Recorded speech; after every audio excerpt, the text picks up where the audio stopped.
परमेश्वरा गुरु पार ब्रह्म स्वामी गुरुदेव महेश्वरा त्वमेव माता च पिता त्वमेव बंधु च सखा त्वमेव विद्या च दर्पण त्वमेव मम देव देव देव वंदो चरण सरोज गुरु मुद मंगलाकार।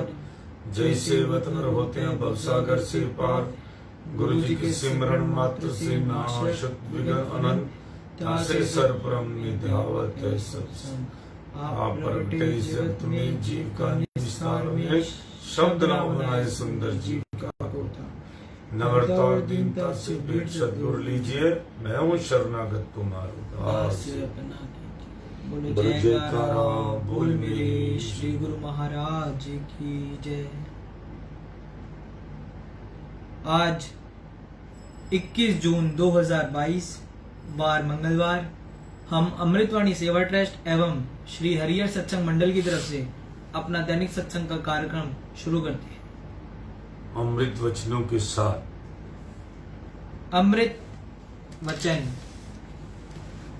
जैसा स्वयं को बनाना चाहिए, यदि वैसा नहीं बना पाते तो दूसरों को अपनी रुचि के अनुकूल कैसे बनाओगे। सद्गुरु को प्रिय लगना चाहते हो तो किसी की निंदा ना करो, दुखी को धीरज दो, निर्बल का बोझ उठा सहारा दो, अनजान को अच्छी सम्मति दो और बिछड़े हुए को मालिक से मिलाओ।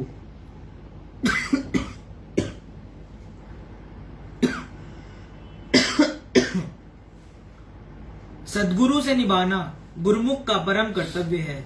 अपना आप गंवाना पड़ता है। स्वयं को अनजान समझ दूसरों को बुद्धिमान कहो। जीवा पर नियंत्रण रखो, मन को जीतो, सद्गुरु को प्रसन्न करो तो निभ जाने की संभावना है।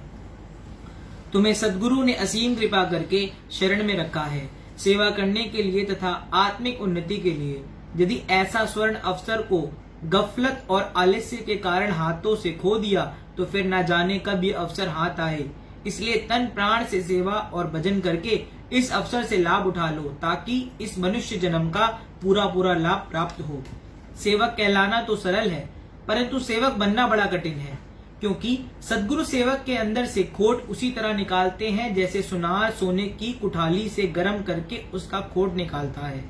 सद्गुरु के द्वार पर वे व्यक्ति अधिक समय तक नहीं ठहर सकता जो उनके सेवकों से श्रद्धा और प्रेम का बर्ताव ना करता हो।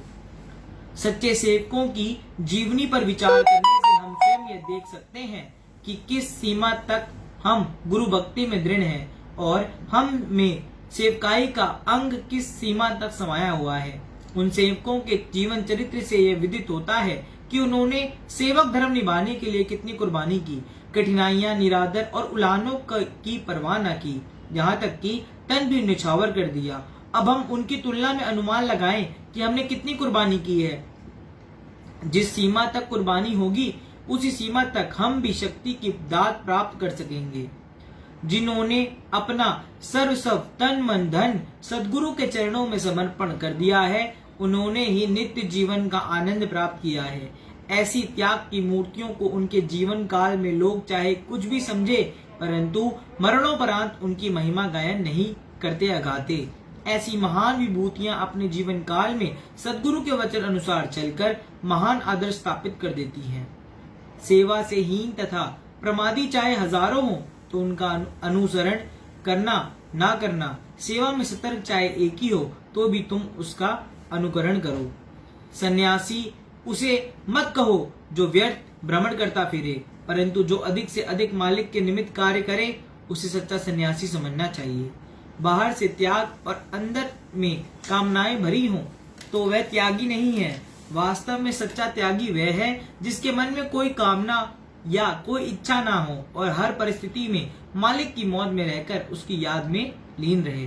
बोलो जयकारा बोल मेरे श्री गुरु महाराज की जय। तो ये थे आज के हमारे अमृत वचन, जो महापुरुषों द्वारा ये बताया गया है कि किस तरह से आपको जो है भक्ति के मार्ग पर चलना है। एक बात आपको समझ लेनी चाहिए, जो गुरुमुख हैं, जिनको पूर्ण सतगुरु की प्राप्ति हो चुकी है और नाम दान जो है मिल चुका है, उनको तो एक बात समझनी चाहिए कि अब हमें कितने जन्मों के बाद मनुष्य जन्म मिलता है, कितनी जोनियों के बाद। और कितने हमारे पुण्य के इकट्ठे होने के बाद एक बूंद बूंद हमारा जो है पुण्य इकट्ठा होता रहता है, जिससे जो है सतगुरु मिले कबीर। कितने जन्मों के पुण्य से सतगुरु मिले कबीर। जब सतगुरु मिल गए हमें और फिर ये मनुष्य जन्म मिल गया, फिर हमें ज्ञान मिल गया। अब हमें क्या करना है, हमारा डायग्नोज तो पूरा हो गया। अब हमने अपनी ये जो है 84 लाख जोनी से बचने के लिए मुक्ति का रास्ता हमें दिख गया। जब रास्ता मिल गया, मुक्ति का रास्ता मिल गया, उसकी टिकट मिल गई, नाम रूपी टिकट मिल गई, तो उसके बाद हमें अब आगे जो है किस तरह से बढ़ना है, ये तो हमारा काम है ना। अब ये हमें 84 लाख हमारे जो है 24,000 जो श्वास मिले हैं, इसको खर्च करने के लिए ये सारा दिन के अंदर 84,000 समथिंग जो श्वास हैं, ये पूरे दिन के अंदर जो हमें ये मिले हैं खर्च करने के लिए, अब हमने इसको सकारात्मक रूप से लगाने हैं या हमने अकारत कर देना है, इनका नुकसान कर देना है, इसको हमने फजूल सोकर आलस में खर्च कर देने हैं। ये कर्म करो। मालिक अगर आप नहीं बैठ सकते, भक्ति पर नहीं बैठ सकते, तो तन की सेवा करो, धन की सेवा करो, सेवा करो। आपको निस्वार्थ सेवा करनी पड़ेगी। तन से करो, धन से करो, मन से करो, जिस तरीके भी कर सकते हो, जहां आपका दिल लगे। भगवान ने तो अपने हमारे महापुरुषों ने तो 5 नियम बना लिए हैं बिजी रखने के लिए, कि सुबह और शाम की आरती पूजा, उसके बाद जो है अपना सेवा सिमरन सत्संग, और जो है तन की सेवा कर लो। अब भजन अभ्यास पे बैठो 2 घंटे, 1 घंटा सवेरे, 1 घंटा शाम को, इस तरह करके। और सोने का भी टाइम फिक्स है। तो इस तरह करके सारा प्रभु ने जो है, अगर हम डिसिप्लिन पे चले तो मुक्ति मिलने की पूरी गारंटी है। महापुरुषों ने पूरे नियम ऐसे बना दिए हैं, सोच समझ करके इंसान भटकता ही ना फिरे। और ये हमारे को इतने सारे हमारे दरबार की इतनी सारी हमारी जो है सत्संग की पुस्तकें हमारी बना दी हैं, जिसको पूरा ज्ञान, जैसे एक MBBS की किताबें होती हैं और हमारे जो हैं इंजीनियरिंग की होती हैं, हर तरह की हमारे पास जो है बुक्स होती हैं। तो हमारे सतगुरु ने, हमारे महापुरुषों ने, हमारे परमहंस दाता दीनदयाल जी ने हमारे को जो है महापुरुषों द्वारा रचित ये जो ग्रंथ बनाए हैं, इनको पढ़ने से ये शॉर्टकट हैं। ये हमारे को मुक्ति के द्वार तक पूरा ले जाते हैं। उसके बाद हमें जो है, ये तो हो गया पढ़ने वाली बात, और प्रैक्टिकली हमने क्या करना है, नाम जपना है। और नाम जपने के लिए जब आपका मन भटके तो उसके भी साधन बनाए हैं कि सत्संग में रहो। सत्संग से बाहर एक लक्ष्मण रेखा खींच दी गई है महापुरुषों द्वारा कि सत्संग में रहो, और सत्संग से बाहर बिल्कुल मत जाओ। मैं आपको परसों जो है नाम की महिमा सुना रहा था कि किस तरह से नाम का, जब नारद मुनि जी ने, परसों एक कहानी सुनाई थी मैंने कि नारद मुनि जी ने जो है एक नाम की महिमा भगवान से पूछी कि मैं सारा दिन नाम जपता हूँ, इस नाम जपने से फायदा क्या होता है। तो आपको एक कहानी यह सुनाई थी कि जिसमें उन्होंने कहा कि उसके कान में नाम का जाप करके आओ, तो उसके बाद उसकी डेथ हो गई। फिर दूसरी जगह भेजा कि अब उसको जगह नाम, उसके कान में नाम का जाप करो तो उसकी मृत्यु हो जाए। तो 3, 4, 5 जगह जब मृत्यु हो गई, तो उसके बाद किसी घर के अंदर एक बच्चा पैदा हुआ। तो विष्णु भगवान जी ने कहा कि उसके कान में नाम का जाप करके आओ। तो तब जाके उनको पता लगा, उस बालक ने बताया कि मैं वही हूँ जिसके तुमने कान में, कभी हिरन के कान में जो मारा था, नाम का जाप किया था, तो हिरन का मैंने शरीर छोड़ दिया था। फिर गाय का मारा तो मैं मनुष्य बन गया। किस तरह से वो सारी जोनियों से नाम के, एक नाम के जाप से, सिर्फ नाम का कान के अंदर एक फूंक मारने से और नाम का जो है जाप उसके कान में करने से उसकी डेथ हो जाती थी। तब उनको, नारद मुनि को समझ आई कि नाम के जाप के अंदर कितनी शक्ति है। तो इसलिए भगवान हमें जो है नाम से निकले हैं, नाम में लीन हो जाना है। इसी सत्य, एक ही दुनिया में सत्य है जिससे काल भी डरता है। जहां नाम का जाप होगा, जिसको डर लगता हो, जिसको कभी भी डर लगे, वो परमानेंट नाम का जाप करना शुरू कर दे। किसी भी चीज का डर लगे, किसी पुराने जन्मों के कर्मों से डर लगता है, कई लोगों को पता नहीं होता कि हम क्यों डर रहे हैं, वो अपने गुरु का नाम का अभ्यास करे, उसका डर खत्म हो जाएगा।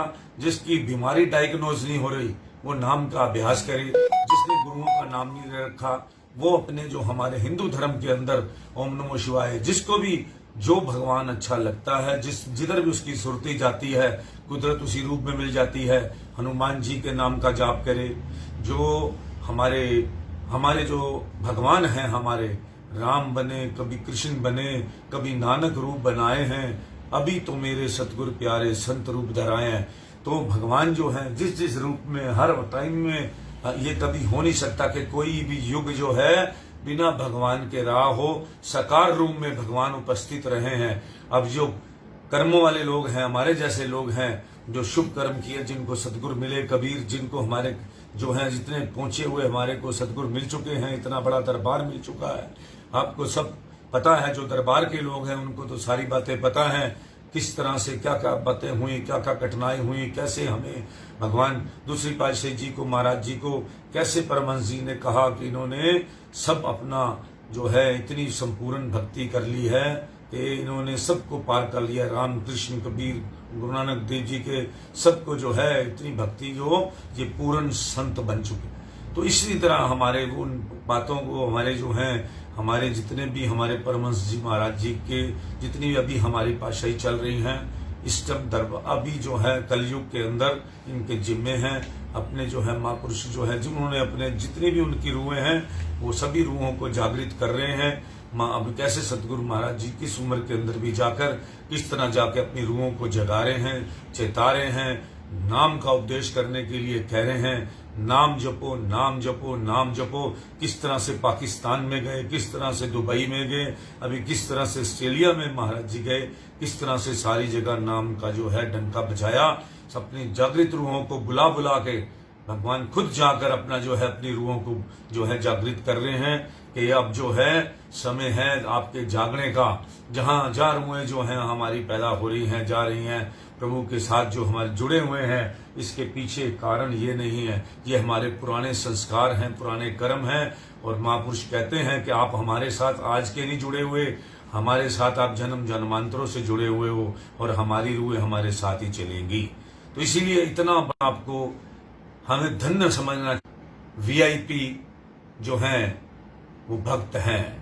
इस जब भी हम जो है जो महापुरुष जब जन्म लेते हैं, साकार रूप में जन्म लेते हैं, तो उन अपनी रूहों को अपने साथ साथ लेकर चलते हैं, तभी सारे काम होते हैं। हम कार्यकर्ता हैं, हमें अपना वही काम अपना जो करना चाहिए। गुरु घर के अंदर हमारे जो मुक्ति नहीं मिली, जिन लोगों को नहीं मिली, वो तो अपना नाम का जाप करें, सब कुछ करें। और नाम की महिमा का सत्संग में आपको अमरंत सिंह दोबारा सुनाएगा, जो हमने कल खत्म किया था। उसमें नारद जी को तो इसी अवसर की प्रतीक्षा थी, तुरंत उन्होंने शिशु के कान में, थोड़ा सा लास्ट से कहानी इसलिए सुना रहा हूं, कारण आपको पता रहे कि कहानी याद आ जाए। जब नारद जी ने उस शिशु के कान का नाम का उच्चारण किया, आश्चर्य, यह कैसा चमत्कार! प्रभु नाम सुनकर शिशु बोलने लगा, हे महर्षि, मैं वास्तव में भाग्यशाली हूँ, आपको मेरा प्रणाम। नारद जी ने हैरानी से शिशु से पूछने लगे, यह कैसे संभव हुआ? तुम्हें कौन सी शक्ति प्राप्त है जिसके द्वारा तुम बोल रहे हो? बालक बोला, हे ऋषि, हे महर्षि, क्या आपने प्रभु के दिव्य नाम की महिमा व शक्ति को नहीं पहचाना? मैं ही वह कीड़ा हूँ जो नाम के सुनते ही मृत्यु को प्राप्त हुआ। तितली भी मैं ही था, और हरण का बच्चा भी मैं ही था, और गाय का बछड़ा ही मैं था। जब नाम सुनकर मैं प्राण त्यागते रहे और उत्तरोत्तर जन्म लेता रहा, आखिर में मुझे मनुष्य जन्म प्राप्त हुआ। यह सब नाम की अपूर्व अलौकिक शक्ति द्वारा संभव हुआ। नाम महाशक्तिशाली है, नाम ही आवागमन के चक्र से छुड़ाने वाला है। यह सुनकर नारद जी के समस्त संशय दूर हो गए और वह नाम की महिमा गाते हुए विष्णु लोक में चले गए। तो ये कहानी हमने समाप्त की थी। अब इसके बाद अब अनंत सिंह जो है आगे का प्रश्न सुनाएगा, नाम की महिमा। और सुनिए। सत्संग आत्म ज्योति। रामायण के अयोध्या कांड में महर्षि वाल्मीकि जी प्रभु राम जी को कहते हैं, हे प्रभु, आप चिदानंद स्वरूप हैं, इस रहस्य को अधिकारीजन ही जानते हैं। आप उस हृदय में निवास कीजिए जो आपके नाम का निरंतर गुणगान करते हैं, जो अपना सब कुछ अपने इष्ट देव को समर्पित करते हैं तथा निष्काम भाव से सेवा करते हैं, जो अपने सद्गुरु को चिदानंद परमात्मा स्वरूप समझते हैं। प्रभु उनके हृदय में निश्चय ही वास करते हैं। रामायण में इस प्रकार कथन है, जसु तुम्हार मानस विमल हंसिनी जिहा जासु, मुक्ताहल गुण गुण चुनी राम बसु हियु तासु। महर्षि वाल्मीकि जी संकेत देते हैं कि परमात्मा उस आत्मा में निवास करते हैं जो पूर्ण निष्ठा पूर्वक नाम का सतत अभ्यास करते हैं, जो प्रभु की महिमा का गुणगान करते हैं और अपना सर्वस्व पूर्णतया समर्पित करते हैं, वे निश्चय ही प्रभु को प्राप्त करते हैं। सब ग्रंथों का सार तत्व है प्रभु के दिव्य नाम का सतत अभ्यास। यही सब शास्त्रों, ग्रंथों व धर्मों का सार है। इस कलिकाल में जब घोर तपस्या, जप तथा होम कठिन प्रतीत होने लगते हैं, संत मत ही सबसे सरल है, अर्थात संत महापुरुषों के द्वारा दर्शाए मार्ग का अनुसरण, जो कि जीव को मोक्ष पदवी प्रदान करता है। दयानिधि भक्त वत्सल सद्गुरु के द्वारा बताया मार्ग अत्यंत सरल एवं चरम लक्ष्य तक निश्चित ही पहुंचाने वाला है। जब तक आत्मा सच्चे नाम के साथ अपना अटूट संबंध नहीं जोड़ लेती, तब तक मोक्ष की प्राप्ति असंभव है। किसी भी जप तप यज्ञ या साधना के साथ सद्गुरु के बख्शे नाम के सुमिरन की तुलना नहीं की जा सकती। सद्गुरु का सच्चा नाम अखुट खजानों को दर्शाने वाला है, उस सर्वोच्च मंजिल तक पहुंचाने वाला है जहां परमात्मा के नूरी जलवे का दिव्य दर्शन होता है। नाम के सुमिरन से ही आत्मा में स्थित अव्यक्त ब्रह्मा को व्यक्त किया जा सकता है तथा नाम अभ्यास द्वारा ही जीव स्वेच्छाचारी मन पर विजय प्राप्त कर सकता है। शब्द के अभ्यास से जीवात्मा पूर्णतया प्रभु के स्वरूप पर केंद्रित होती है। नाम के अभ्यास द्वारा ही चंचल मन पर विजय प्राप्त किया जा सकता है, अन्यथा मन विषय रस में आसक्त हो भोगों के रसातल में भटकता रहता है। भौतिक जगत के कार्य व्यवहार, धन मान इज्जत सब भक्ति पथ में अवरोधक सिद्ध होते हैं। बहिर्मुखी मन सर्वदा भटकता रहता है। मन के समस्त विचार भौतिक धरा तक ही सीमित है। मन को अंतर्मुखी बनाने हेतु इसे नाम के अभ्यास में केंद्रित करना अति आवश्यक है। नाम का सुमिरन व ध्यान पूर्ण निष्ठा, अटूट लगन तथा प्रेम के साथ निरंतर किया जाना चाहिए। इस प्रकार से निरंतर नाम अभ्यास करने से मलिन मन विशुद्ध तथा निर्मल हो जाता है। पिछले समस्त बुरे संस्कार विनष्ट हो जाते हैं। सद्गुरु के निर्देशानुसार भजन अभ्यास करने से जीव में आध्यात्मिक शक्ति पैदा होती है तथा माया का आवरण हट जाता है। मायावी भौतिक जगत के विचार हट जाते हैं। मन स्थिर हो जाता है, जिससे जीव को शाश्वत शांति तथा विलक्षण आनंद की अनुभूति होती है। प्रेम सहित नाम सुमिरन जीव को अकथनीय परमानंद प्रदान करता है। जब जीव प्रेम तन्मय ही सुमिरन करना है तो आनंद विभोर हो उठता है, तब आनंद ही आनंद जीवन में छा जाता है। नाम की तार आत्मा और परमात्मा को जोड़ देती है। नाम से ही जीव की सुरती परमात्मा में एक चित्त स्थित होती है। शब्द ही परमात्मा स्वरूप है, जिसके द्वारा आत्मा को शक्ति तथा उत्साह प्राप्त होता है। नित्य सतत प्रेम से परिपूर्ण नाम अभ्यास द्वारा तथा सद्गुरु की ही अगाध कृपा द्वारा सूरत शब्द योग अर्थात सूरत तथा शब्द का एकीकरण संभव है। तभी जीवात्मा को नाम की अनंत सतत अलौकिक शब्द का आभास होता है। ऐसे निष्ठा पूर्वक ध्यान सुमिरन से आत्मा उच्चतम आध्यात्मिक मंजिलों को तय करने में सफल होती है। तब सद्गुरु अपनी असीम कृपा द्वारा साधक को ऐसे स्थान पर ले जाते हैं जहां उसे कुल मालिक के नूरी जलवे का दर्शन होता है। उसके दिव्य चक्षु खुल जाते हैं। तब सब दुखों का अंत हो जाता है। जीव आत्म विभोर हो आनंद से प्रफुल्लित हो उठता है। परंतु इस विलक्षण ब्रह्मानंद की प्राप्ति हेतु मनुष्य को जीवित ही मरना है, अर्थात प्रभु नाम के सुमिरन में एकचित हो अपनी सुरती को अपने इष्टदेव परिपूर्ण सद्गुरु में केंद्रित करना है। सुरती को सूक्ष्म कर अपनी मंजिल को प्राप्त करना है। इस शरीर तथा संसार को भुलाकर इससे ऊपर उठना है, तभी उत्कृष्ट मुकाम की प्राप्ति संभव है। नाम की अद्भुत शक्ति जीवात्मा को उस शिखर पर पहुंचा देती है जहां उसे अमर पदवी की प्राप्त होती है। एक अंग्रेज कवि ने भी कहा है, उस काल पर विजय पालो जिसका ग्रास बनता हर जीव है। जब काल पर विजय प्राप्त कर लो तो मरना नहीं बार बार है। शेक्सपियर।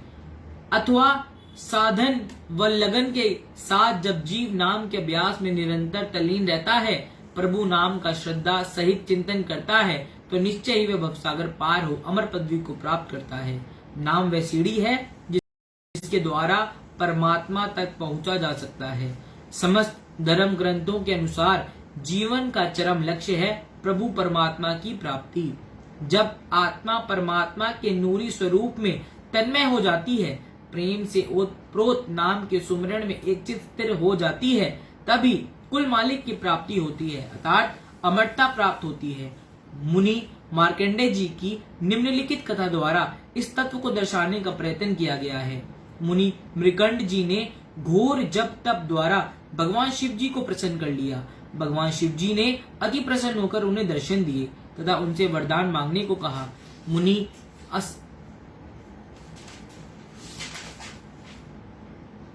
मुनि मृकुंड जी ने विनम्र निवेदन किया, हे प्रभु मुझे एक पुत्र प्रदान कीजिए।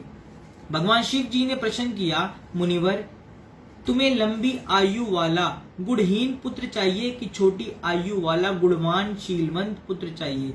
ऐसा भक्तिमान पुत्र केवल 16 वर्ष तक जीवित रहेगा। मुनि मृकंड ने प्रार्थना की, हे प्रभु चाहे मेरा पुत्र कम आयु का हो मगर भक्तिमान तथा गुणवान हो। भगवान शिव तथा आस्तु कहकर निज धाम को लौट गए।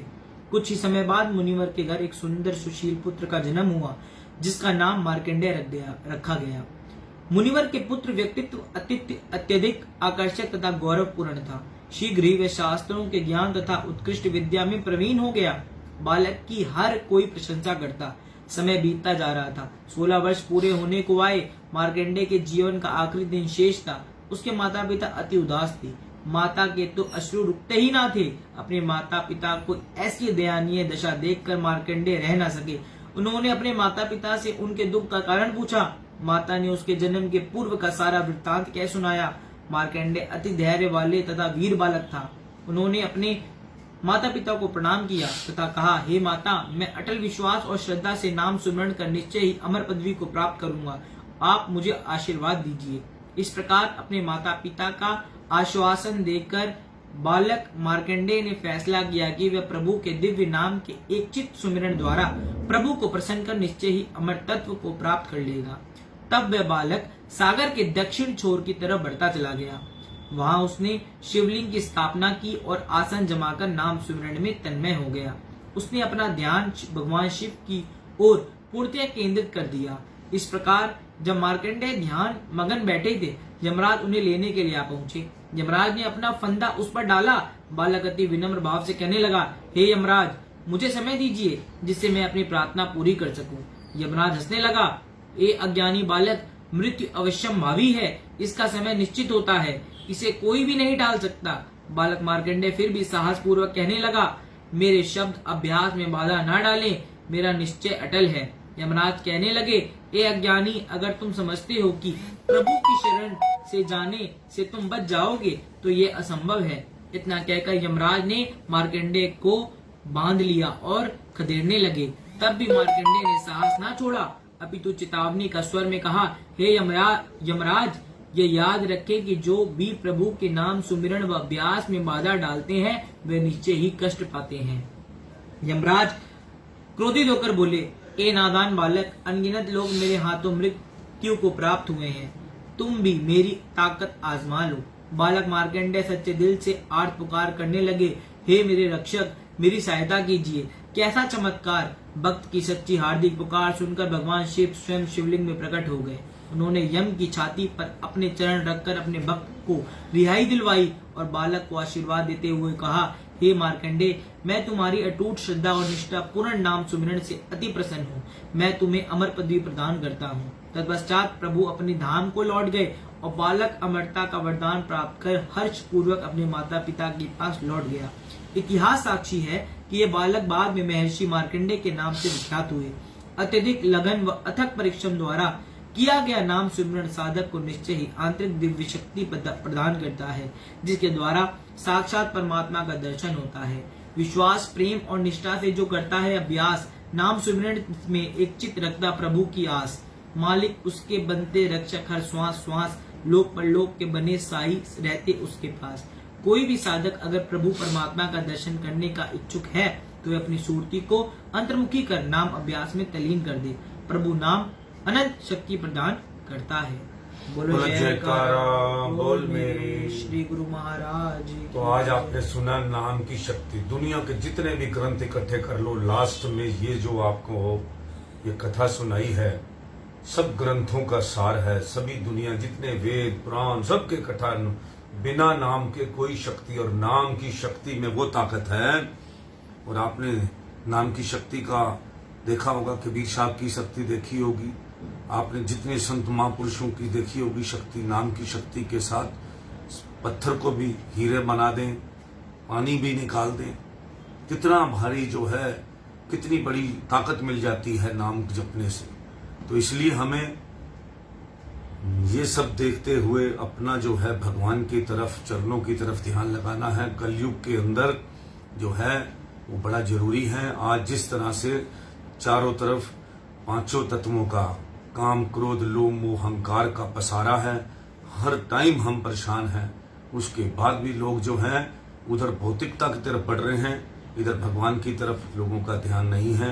इसलिए किसी भी तरीके से अपने आप को भगवान के चरणों में लगाइए और भगवान का नाम जपिए। कलयुग केवल नाम आधारा, सिमर सिमर न उतरे बारा। आज का सत्संग यही समाप्त करते हैं। जय सच्चिदानंद। राम राम सत्य।